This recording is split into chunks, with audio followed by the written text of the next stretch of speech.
بسم الله والحمد لله والصلاة والسلام على رسول الله. اللهم صل وسلم وزد وبارك عليك يا حبيبي يا رسول الله. صلوا على النبي يا جماعة.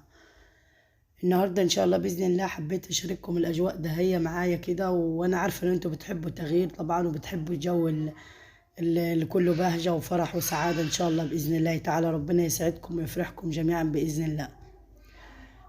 النهاردة كده يعني عندنا عفشة عروسة بنت عمي، عفشة عروسة كده، ويعتبر طريق سفر كده. سافرنا كده على يعني حوالي بيننا ما بينهم حوالي تقريبا ساعتين، فروحنا أسيوط. جهزوا العربيات من الساعة 6 الصبح كده هو، واتحركنا ورحنا أسيوط. آه، أبانود ده مركز أسيوط، تبع مركز أسيوط. بس فسبحان الله النصيب يعني وسبحان الله يعني كل المكتوب له مكان هيروحه يعني. الجواز ده جسم ونصيب. تمام. ربنا يا رب يعني يفرح بناتكم ان شاء الله باذن الله، ويرزقهم بالزوج الصالح، ويفرح اولادكم باذن الله. واللي ما خلفتش ربنا ان شاء الله يرزقها بالذريه الصالحه باذن الله تعالى. وان شاء الله باذن الله يا رب المريض ربنا يشفيه ويعافيه ان شاء الله باذن الله يا رب. وعايزاكم تدعوا لصديقة ومتابعة ليا وحبيبة وأخت، قبل أي حاجة أخت ليا متابعة ليا، إن ربنا إن شاء الله يشفيها ويعافيها ويمتعها بالصحة إن شاء الله. أختي حنان حبيبتي يا رب يشفيها ويعافيها يا رب. الناس المحترمة جدا الخلوقة، ربنا يتم شفاها على خير إن شاء الله. يعني الضغط عالي معاها شوية وبتحس بتعب شوية. يا رب يشفيك ويعافيك يا حبيبة قلبي يا رب إن شاء الله. هنا العفشة بتبقى زي النظام البلد يعني. بصوا احنا بينا ما بينهم ساعتين، مع رغم ذلك لقينا عادات وتقاليد غير عندنا خالص يعني. العيش بتاعهم اللي هو المرحرح ده غير العيش بتاعنا خالص. هتشوفوه دلوقتي معانا هو. العيش ده زي ما انتم شايفين كده تبارك الله يعني. هم ناس كرمة جدا بصراحة يعني، وناس مرتاحة ما شاء الله عليهم ومحترمين يعني، عندهم أخلاق وكده. فاستقبلونا استقبال حلو يعني وحتى شاركونا في رص الحاجة بتاعت العروسة برضو. وكان يوم جميل والله ولله الحمد يعني. كان يوم جميل بجد يعني. أخدنا عفشة العروسة كلها على العربيات وحملناها على العربيات وكده، وبعد كده طلعنا وبعد كده نزلوها طبعا وطلعوها على الشقة. وابتدوا يرصوا في الأطقم ده هي اللي انتوا شايفينها، الكاسات ومش عارف ايه. النيش ده هو اللي بيفضل العمر كله موجود كده، بس صورة يعني. محدش بيستعمل حاجة فيه. والله يا ريت كل الناس تبطل النيش ده وتستغنى عنه لأنه مكلف. والحاجات اللي جوا الأطقم اللي جوا بتبقى غالية يعني وكده، وفي نفس الوقت محدش بيستعملها وبتفضل مركونة العمر كله يعني. فإن شاء الله بإذن الله العادات دي تتبطل بإذن الله. يستفيدوا بأي حاجة تانية يعني أفيد يعني. مش مهم المظاهر وكده، المهم الواحد يستفيد بالحاجة اللي تنفعه وتفيده. بس كده. عاملة اهو جايبين انتريش ما شاء الله جميل يعني. وعاملة عاملة اسمه ده ستائر حلوة كده. هو بصوا أبوها كان يعني بيشتغل في السعودية.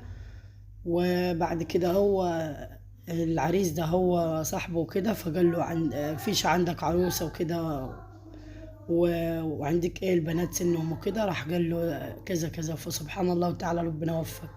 شايفين تبارك الله طول البلكونة عامل ازاي. البلكونة طويلة جدا جدا.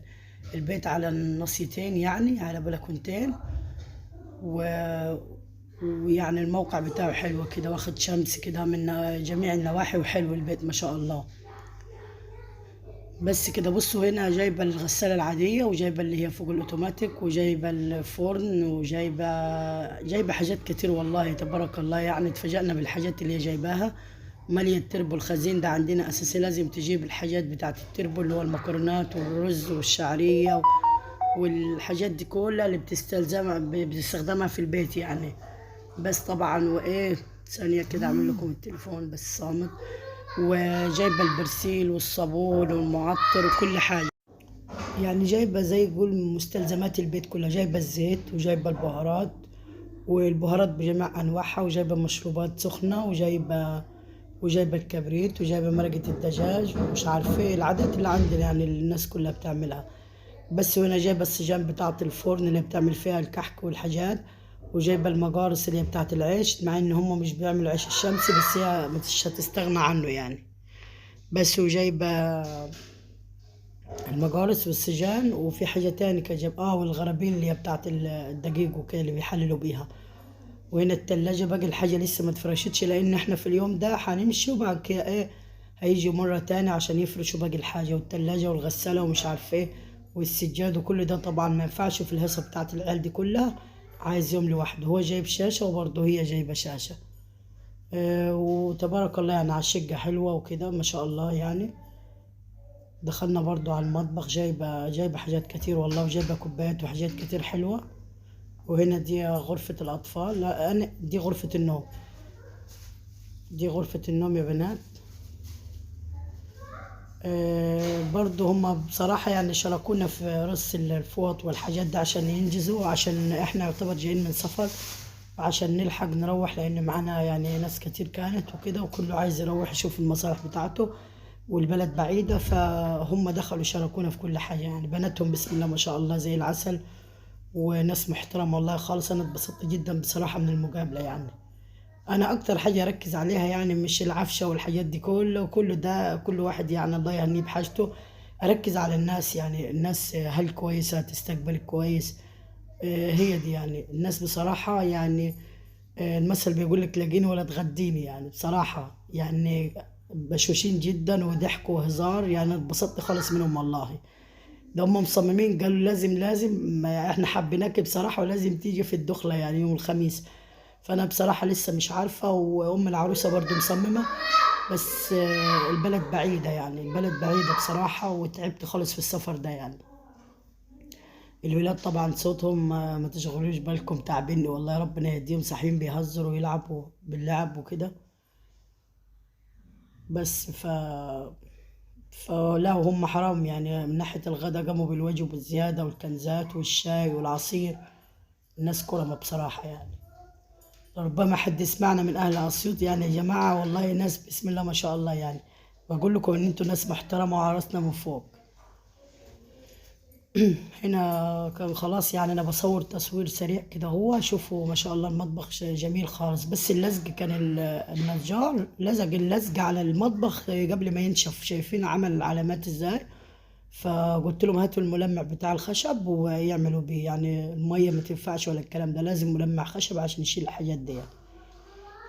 بس هنا هو جايبين كوبايات برضو رصناها هنا هو في المطبخ. شايفين اللزقة عامل ازاي؟ بوظ المنظر بصراحة.